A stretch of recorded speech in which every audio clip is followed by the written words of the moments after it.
Las películas de Spider-Man siempre han sido muy especiales, son esperadas por impaciencia por los millones de fanáticos del personaje. Por consecuencia, estas llegan a recaudar una gran taquilla, y han sido el primer contacto de muchos fanáticos actuales con el trepamuros, y su espectacular universo lleno de aventuras y personajes muy entrañables.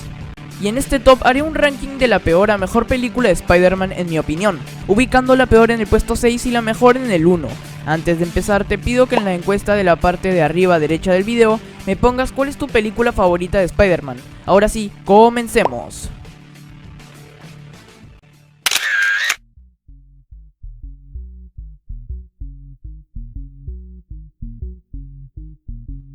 Número 6.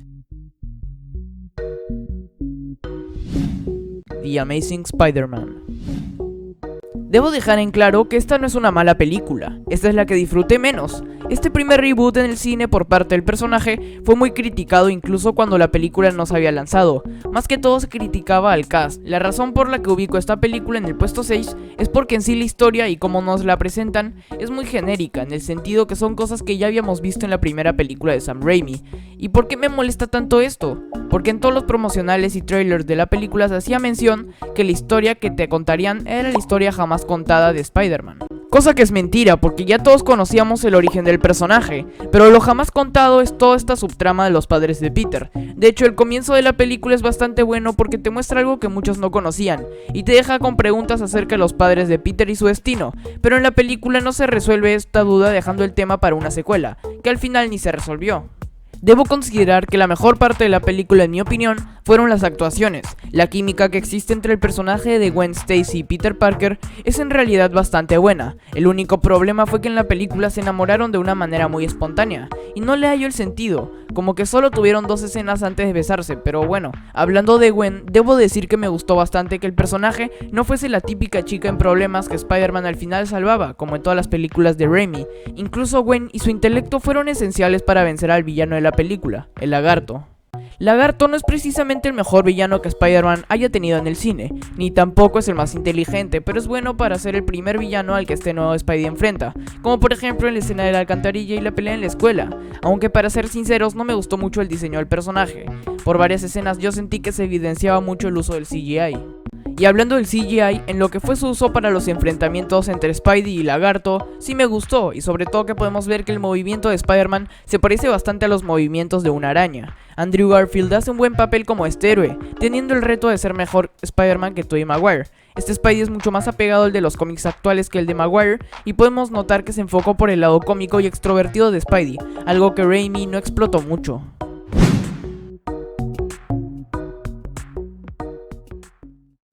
Número 5. Spider-Man 3. Esta en mi opinión es la película más odiada del personaje por parte de los fans. En lo personal, yo la disfruté, pero hay que admitir los pecados que esta película cometió. La personalidad demo de Peter Parker sin duda fue lo más vergonzoso que se les pudo ocurrir. Ponerlo a bailar, a golpear mujeres, bastante alejado del cómic, sin duda se adaptó mal. Lo que sí me gustó de esto fue cuando Peter obtiene el traje negro y se pone a pelear con el Hombre Arena, sin duda una gran pelea cargada de sentimientos y venganza. En sí el enfoque que se le da a la película es la venganza, y Peter no es el único. Harry Osborn es un personaje que sí me terminó agradando en la película, sobre todo porque podemos notar una evolución del personaje a través de las 3 películas. James Franco, un excelente trabajo. Su muerte sí me dio bastante pena, pero murió como un héroe, un buen final para un buen personaje. Eso sí, muchas actuaciones decayeron para esta película, como es la de Kirsten Dunst como Mary Jane, ya que sus situaciones se sentían muy parecidas a la de la 2, y el personaje me aburrió. La actuación de Tobey Maguire durante la mitad de la película empeoró un poco, pero al final de esta se repone. También la película sigue manteniendo la esencia de las anteriores, con grandes temas musicales y escenas de acción con una coreografía sorprendente. Gwen Stacy y Eddie Brock en la película son totalmente negativos. Elegir a un comediante para que interprete a Venom fue una pésima elección. Venom al final fue un villano totalmente decepcionante, sus motivaciones no fueron algo que me agradó y toda esta subtrama entre Peter, Gwen y Eddie pudo haber sido eliminada y la película mejoraba totalmente. Finalmente, el Hombre de Arena me pareció un gran villano con una historia de trasfondo asombrosa que incluso se relaciona con la primera película y la muerte del tío Ben.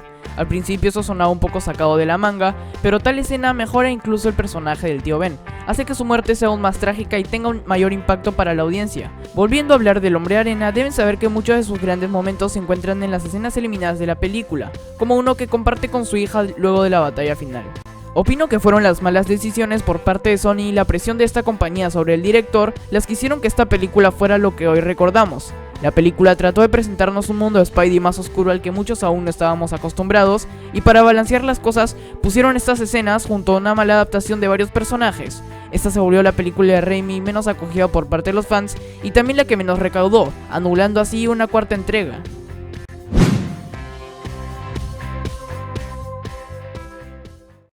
Número 4. The Amazing Spider-Man 2. La venganza de Electro. Según los críticos más profesionales, esta es la peor película de Spider-Man que jamás haya habido, aunque en mi opinión no es así. Debo decir que es una película muy diferente a las otras, ya que por muchos momentos se siente más como una película romántica que de superhéroes, y no es algo que me haya molestado del todo porque debo decir que Andrew Garfield y Emma Stone logran hacer personajes muy interesantes con una gran química entre ellos, mucha más grande que en la película anterior.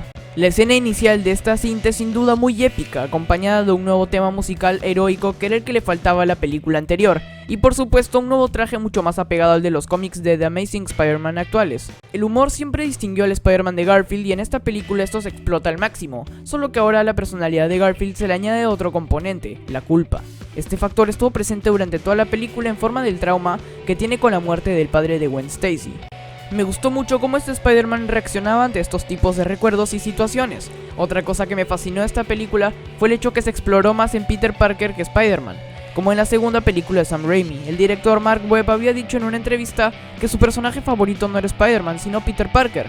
Me gusta que el momento en que Peter vaya en búsqueda de la verdad de sus padres, lo haga sin su traje. Eso también nos da a entender que Peter es una persona muy inteligente, que no siempre necesita de superpoderes para resolver problemas, sino su intelecto.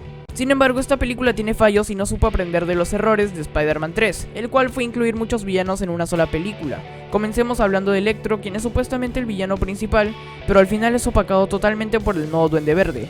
No me gustó mucho esta versión de Electro interpretada por Jamie Foxx. Lo que sí me gustó fueron las escenas de acción en las que él luchaba contra Spider-Man. En particular, amé la escena en la que se pelean en Times Square y Peter debe evitar que los civiles toquen las barandas de las escaleras. Fue un buen uso de los efectos especiales. No me gustó nada esta versión del Duende Verde, sentí su participación y actuación muy forzada. La apariencia del villano no me gustó mucho. Los trailers y marketing de la película nos engañaron sobre el rol que tenía Rhino y fue un villano un tanto desperdiciado. Tal vez las cosas más rescatables de la película sean Gwen Stacy y Peter Parker.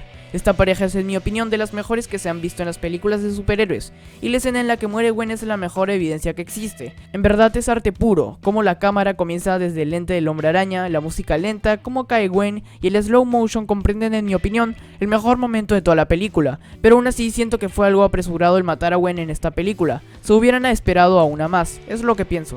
La actuación de Andrew Garfield mejora en esta película y se acerca un poco más al mismo nivel que el de Tobey Maguire. Yo diría que sin esta película Andrew Garfield no sería tan buen Hombre Araña como ahora es considerado por muchos.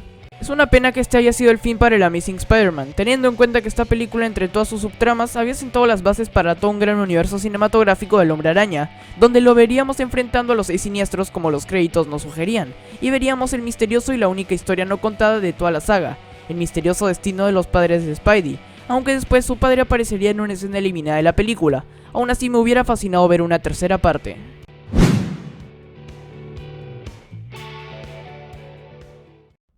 Número 3. Spider-Man Homecoming. Después de 2 largos años en los que Marvel Studios adquirió los derechos fílmicos del Hombre Araña, apareció primero en Capitán América Civil War, y luego en un fresco reinicio al personaje que terminaría relacionándose de manera perfecta con el universo cinematográfico de Marvel. Este segundo reboot es Homecoming. Homecoming es una oportunidad de ver el lado más humano del UCM. Michael Keaton hace un grandioso papel como el buitre, y se ubica entre los mejores villanos que ha tenido Spider-Man en la pantalla grande.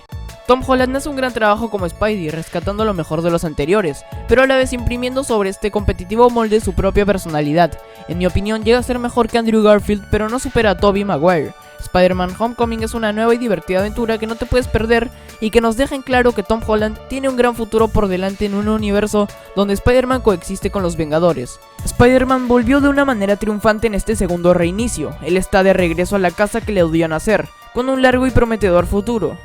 Disculpen por hablar tan poco de esta película, pero la verdad es que hace poco le hice una reseña más completa a esta cinta. De hecho fue hace unas 64 horas, así que te invito a ver este video para más detalles y un mayor análisis.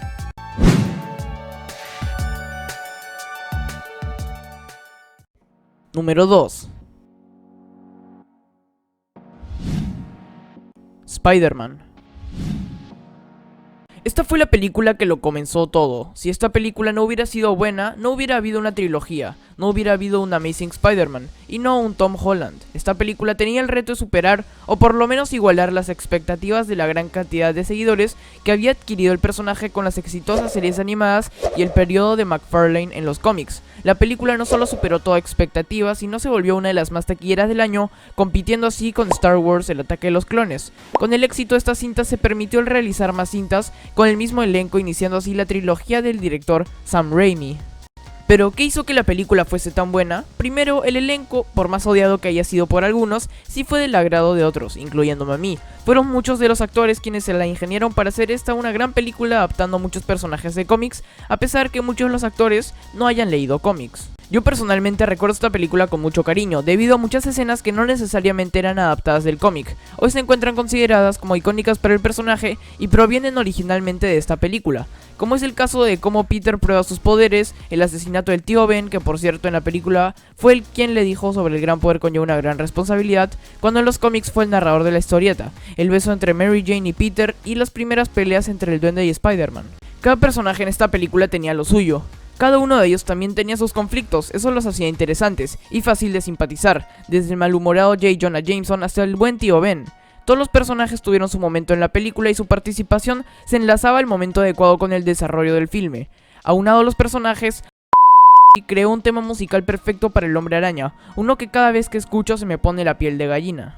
Si me preguntan qué fue de lo que más me gustó de esta película, lo que te respondería sería los personajes y las situaciones a las que el héroe se tenía que afrontar por su bien como por el bien de la ciudad. La frase "un gran poder conlleva una gran responsabilidad" está presente como enfoque a lo largo de la película y es lo que le hace recordar a Peter que es solo un humano, pero que aún así puede generar un cambio por el bien de los que no pueden hacerlo. La película supo darle un rumbo prometedor a Spidey apegándose mucho a los cómics de la Edad de Plata del personaje, es decir, la era donde Stan Lee era el guionista y Ditko y Romita los lápices, de tal manera que la película recuperaba mucho material del Hombre Araña clásico, como por ejemplo la interpretación de Tobey Maguire, que muchos aseguran es ñoña, pero es totalmente fiel a los primeros cómics y también toma ciertos elementos de los primeros Amazing Spider-Man, como la manera en que muere Norman Osborn, de tal manera que la película se nutre de los mejores componentes tradicionales del personaje y su universo para lograr adaptarlos a la actualidad, para que todo fan sienta un enlace con el personaje, como si esta película fuera dirigida especialmente a ellos.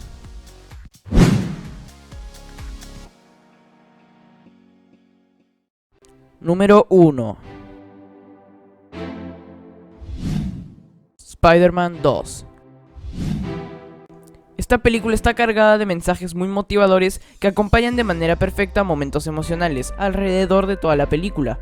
Creo que incluso puede llegar a tener más frases que Spider-Man 1. Estas frases son las que hacen que la película esté llena de sentimentalismo. El dejar de lado tus sueños por ser un superhéroe vale la pena. El dejar tus aspiraciones por hacer lo correcto ¿está bien? Son esas cosas las dudas que la película deja durante parte inicial de la trama. La película es muy valiente, pues a diferencia de todas las de superhéroes de la época nos muestra en gran parte de todo el desarrollo del superhéroe sin sus superpoderes. ¿Cuándo habíamos visto eso de un superhéroe? ¿Cuándo? ¿Saben cuándo? En los primeros cómics del Hombre Araña, cuando Stan Lee se retrataba a sí mismo. Spider-Man salvó el mundo en la película anterior y nadie se lo agradeció, no amaneció al siguiente día sin problemas, seguía siendo pobre, incluso en esta película está en una peor situación económica que en la anterior. Spider-Man seguía siendo humano y este es el factor que hace que el héroe sea uno de los más amados por los fans. Toda esta exploración hecha a Peter Parker como una persona corriente es perfecta, es magnífico ver que cuando todo pinta bien para Peter la ciudad se va consumiendo.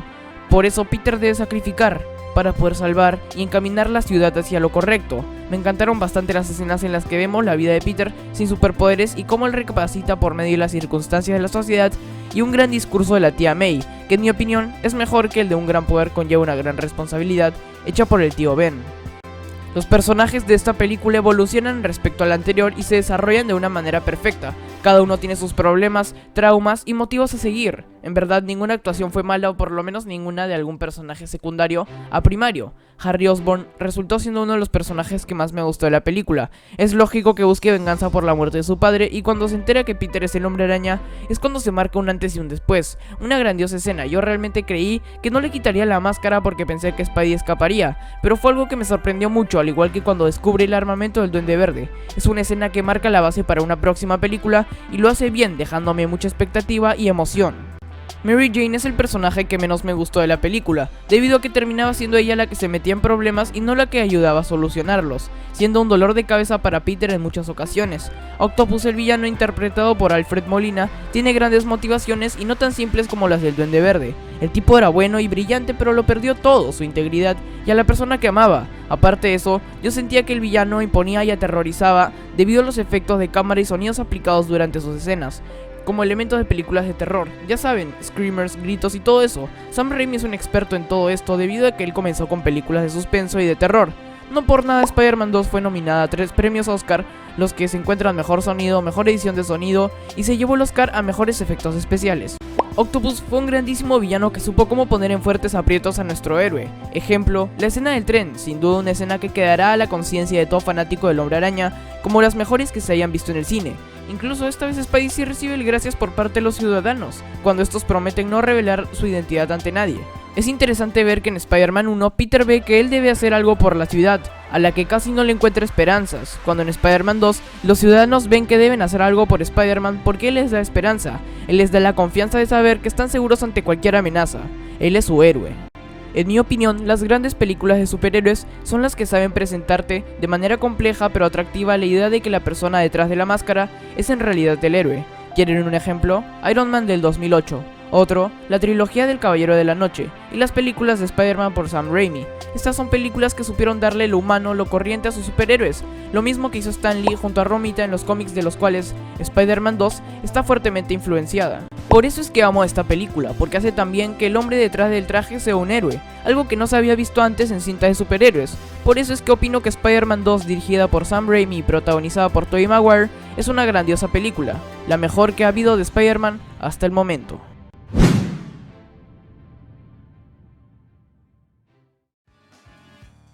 Luego de un largo camino alrededor de las 6 películas del Trepamuros, ahora te pregunto, ¿cuál es tu película favorita de Spider-Man? Respóndeme esta pregunta en la encuesta arriba a la derecha del video. Recuerda comentar, compartir con algún amigo tuyo que le gusten estas películas, darle pulgar arriba al video si quieres más tops de Spidey y seguirme por mis redes sociales donde comparto noticias del mundo geek. Suscríbete al canal para no perderte de nuevos videos. Por último, yo soy Rodrigo Ben y te espero en el próximo video.